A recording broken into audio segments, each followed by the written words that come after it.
3 মাস পর অবশেষে খুলতে চলেছে জঙ্গল। শুরু হবে জঙ্গল সাফারি। আগামী 16ই সেপ্টেম্বর থেকে জঙ্গল খুলছে।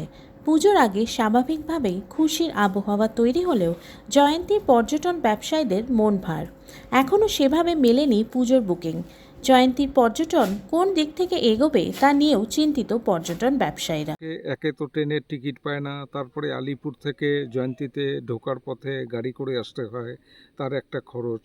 তারপরে প্রতিনিয়ত এই বিপুল পরিমাণ টাকা ফরেস্টের গেটে দিয়ে তাকে এখানে ঢুকতে হয়। তারপরে যে হোমস্টেতেই থাকুক না কেন তার ন্যূনতম একটা খরচ তাকে তো দিতেই হয়, কারণ যে হোমস্টেতে থাকে তারও জীবিকার স্বার্থেই।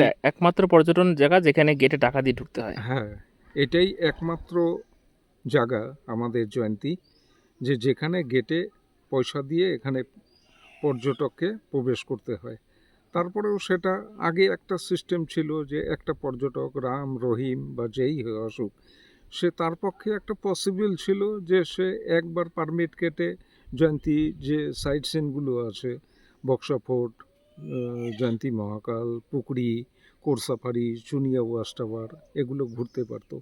এখন সেটা দেখা যাচ্ছে যে এখানে জয়ন্তীতে ঢুকলে, পারমিট কেটে ঢুকলে, সে যদি বক্সা ফোর্ট যেতে যায় তাহলে তাকে আবার বক্সা ফোর্টে পারমিট কাটতে হবে। এই যে একটা ব্যয়বহুল পরিস্থিতি আমাদের জয়ন্তীর ক্ষেত্রে তৈরি হয়েছে, এটা কিন্তু পর্যটকদের কাছে বিরাট একটা অশনি সংকেত আর কি।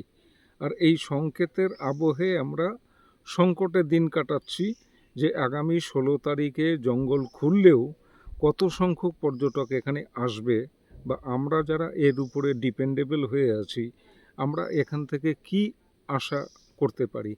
এখনও আমাদের পুজোর কোনো বুকিং নেই, জানি না কি হবে।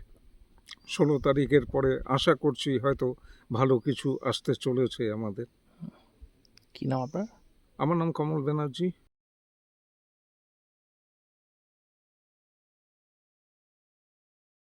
তো জঙ্গল খুলছে, 3 মাস বন্ধ ছিল।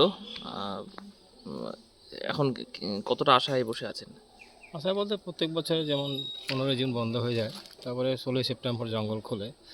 আমরা আশায় আছি 16ই সেপ্টেম্বর আবার জঙ্গল খুলবে এবং আগের মতনই যেভাবে ট্যুরিস্ট চলতো বা আসতো সেটা আবার সেরকমভাবে চলবে, আশা করছি আমরা। এটা এখন অবধি তো কোনো রকম কিছু বলেনি, তবে আমরা আশায় আছি 16 তারিখ থেকে আবার স্বাভাবিকভাবে প্রত্যেক বছরে নয় এবছর জঙ্গল খুলবে এবং আমরাও যেরকম গাইডের কাজ করি সেই কাজটাও করতে পারবো আমরা। সামনেই তো পূজার বুকিং কে পেয়েছেন? আছে, অন্যান্য বছরের তুলনায় এবছর একটু কমই আছে, পূজার বুকিং কম আছে, অনেকটা কম এই বছর। আরেকটা বিষয়, আপনাদের তো পুনর্বাসনের একটা প্যাকেজ দেওয়া হবে বলেছিল এবং নোটিশও দেওয়া হয়েছিল, তো সেক্ষেত্রে মানে সেটা কবে হতে পারে? এটা তো আমরা কিছুই বুঝতে পারছি না, কারণ আমাদের থেকে উইলিং চেয়েছিল, যথারীতি আমরা প্রায় অধিকাংশ লোকই উইলিং দিয়েছি, কিন্তু এর পরবর্তীতে কবে হবে বা কী হবে পুরোপুরি আমরা অন্ধকারেই আছি। সে আদৌ হবে কি না সেটাও জানি না, এবং কবে হবে সেটাও জানি না। মাঝখানে কী হয়েছে, যেখানে যেগুলো কাজকর্ম হতো সেগুলো পর্যন্ত বন্ধ হয়ে আছে, কোনো কাজকর্মই হচ্ছে না। এখন উইলিং যখন দিয়েছি আমরা যদি জানতে পারতাম যে মানে এত সালের মধ্যে অথবা অত সালের মধ্যে আমাদের মানে রিলোকেশনটা হয়ে যাবে, তাহলে আমরা নিশ্চিন্ত হতে পারতাম। এখন আমরা বুঝেও পাচ্ছি না যে আদৌ হবে কি না বা হবে। মানে এই মুহূর্তে তাহলে মানে জঙ্গল খুলবে সেই আশাতেই বসে আছে না? এখন তো জঙ্গল খোলার আশাতেই আছি, তবে এই বছর ট্যুরিস্টের সংখ্যা খুবই কম মনে হচ্ছে। কেন, কি কারণটা মনে হচ্ছে? কারণ তো কিছুই বুঝে পাচ্ছি না, হয়তো এমনও হতে পারে বিভিন্ন জায়গা ছড়িয়ে গেছে যে এই জায়গাটা উঠে যাবে, বা এগুলো বন্ধ হয়ে গেছে নাকি, সেই কারণও হতে পারে। মানে ডুয়ার্সের অন্যান্য জায়গাতে ভিড় থাকলেও জয়ন্তী থেকে তুলনামূলকভাবে কম আছে, কম অন্যান্য বছরের তুলনায় কম আছে।